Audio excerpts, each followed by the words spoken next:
Gold and silver are looking pretty good right now.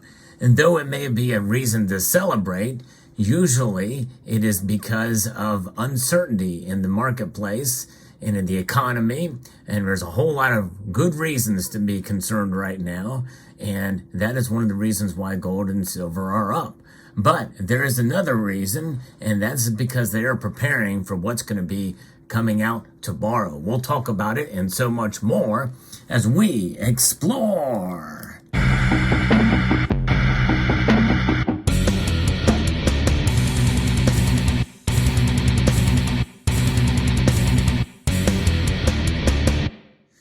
Yes, indeed. Gold and silver especially is holding on to some critical numbers here. Silver above $25 an ounce as I record this video. It is up 20 cents today.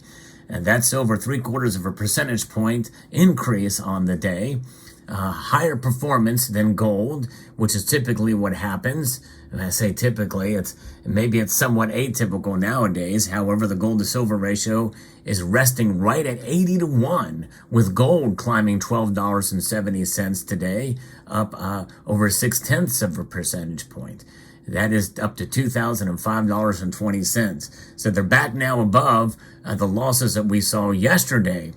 And platinum and palladium are both up as well. So what's going on here? Well, I do like to report on market news about what's going on with the price of gold and silver. And if you enjoy videos like this, I hope you will consider pressing that thumbs up button down below and subscribing to the channel, as well as hitting the notifications bell so that you can be apprised of the latest video that makes its way across your device. I'm going to be reporting from a story here on Reuters that talks a little bit about what's happening with gold and silver. Now, a lot of it is directly related to what happens to the dollar, a bill. That's right. The Federal Reserve note here, the debt instrument, is measured compared to other currencies out there. That's known as a dollar index. And right now, the dollar has essentially paused, and that is causing gold and silver to go up.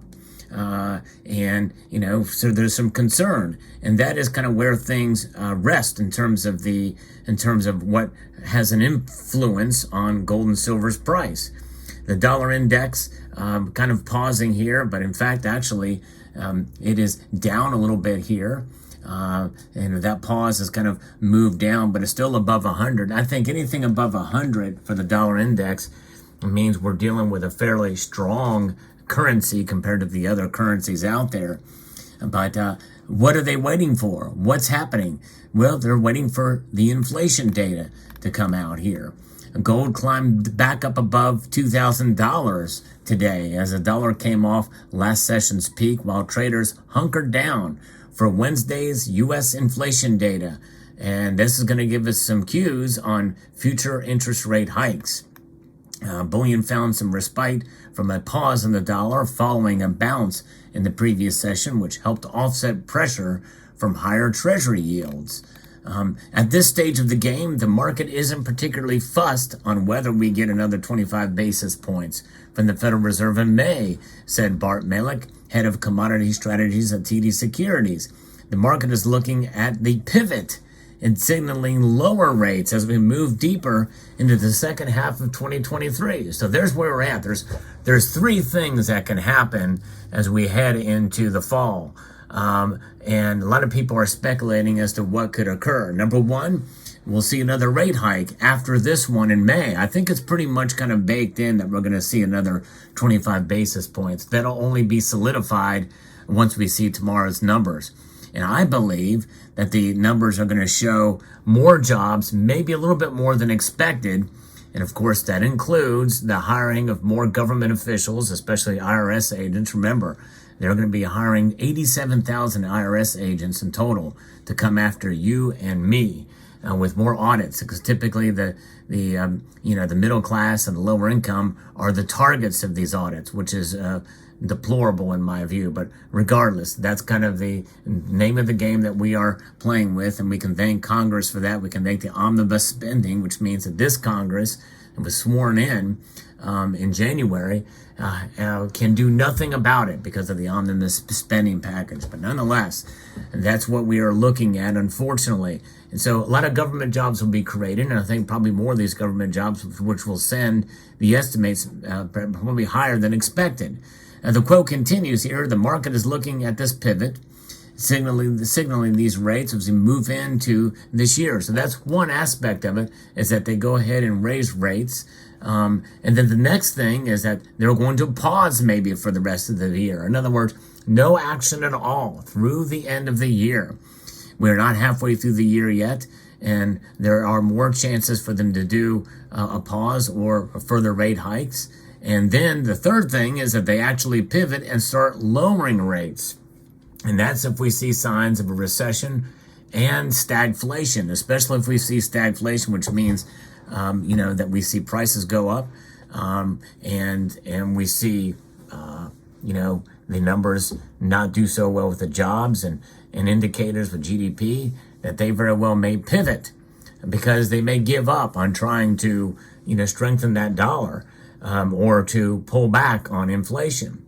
What is the Fed's primary role? It's a stable dollar, but at the same time, there's a lot of political pressure, and we've heard some of the testimony from Congress from both sides of the aisle, lambasting Jerome Powell about jobs and that they're going to be killing jobs. Jobs is the most important thing. I think more important than the dollar and inflation at this point, because if you don't have a job, it doesn't matter about inflation, according to the politicians. And so that's why I think we very well could see this pivot, especially if we see a threat of stagflation coming along. The prospect of the Fed raising its benchmark interest rate only once more by 25 basis points is a useful starting point, according to New York Fed President John Williams, while Chicago Fed President Austin Goolsbee said that the central banks should be cautious about raising interest rates in the face of recent banking stress. Gold has shed nearly 1% on Monday after strong U.S. jobs data on Friday raised the chances of a May rate hike to around 70%. But the consumer price index data that comes out Wednesday could yield signs of how long the Fed could continue its campaign against inflation. Should CPI push higher and support monetary policy tightening after strong non-farm payroll figures, real yields may turn higher, thus increasing the opportunity cost of holding gold, Daily Effects analyst Warren Venkatas wrote in a note. Central banks should not halt their fight against inflation because of financial stability risk, according to IMF chief economist Pierre-Olivier Gouronchas. And so there you go. He's saying the central banks should not halt their fight against inflation because of these risks. So we'll see. We'll see what happens. So we'll see if the CPI pushes higher. If it stays 6% or above, it'll be very interesting to see where it goes from this point on out. So, yes, fascinating, and that's what they're waiting for. They're preparing for it to see where they go. And remember, if inflation does creep up, and with the job numbers where they're at now, with the recently been released, as I mentioned earlier, they very well could do this rate hike and maybe yet another one. I don't think they're going to do above 25 basis points, but it'll give further indication and clues as to what could be coming down the pike for the next Fed meeting. The next Fed meeting will be able to tell us, or what they speculate will happen then, because that's kind of where we're at now. What's baked into the prices now is still seeing gold and silver climb. Gold and silver have really been not affected as much by these rate hikes, and perception that we're headed for a recession is now seeing that gold and silver is pushing back and going up. Silver especially, seeing that ratio narrow here to 80-1, and it's still very, very high, so it has a long ways to go, is going to be a factor playing in on this. So very interesting news here as we report on this day, and it'll be interesting to see where we go from here with the prices.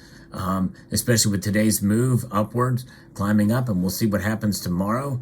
And fascinating CPI, Consumer Price Index data. Remember, there's other gauges of inflation as well, Producer Price Index as well, and then we'll see where we go. And then the Federal Reserve March minutes will be released as well from the last meeting, from March's meeting.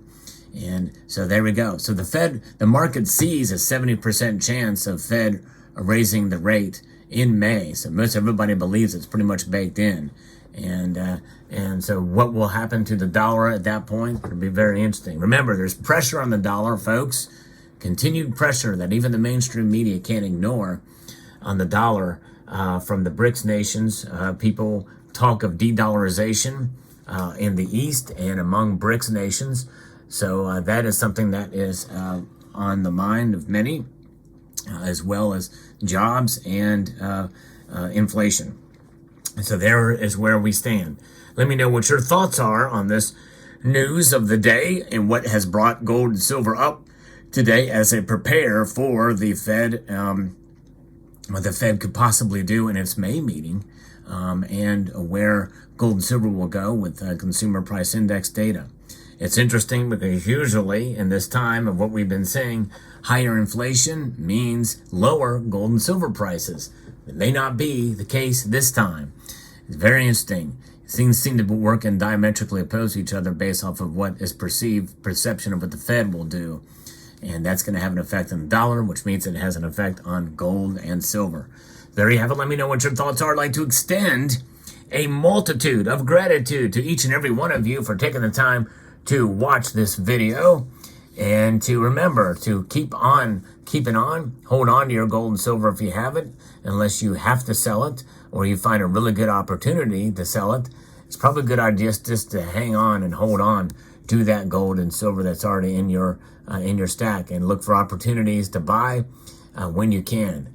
I'd like to extend a multitude of gratitude to all of you and encourage you to please rate, share, comment, and subscribe.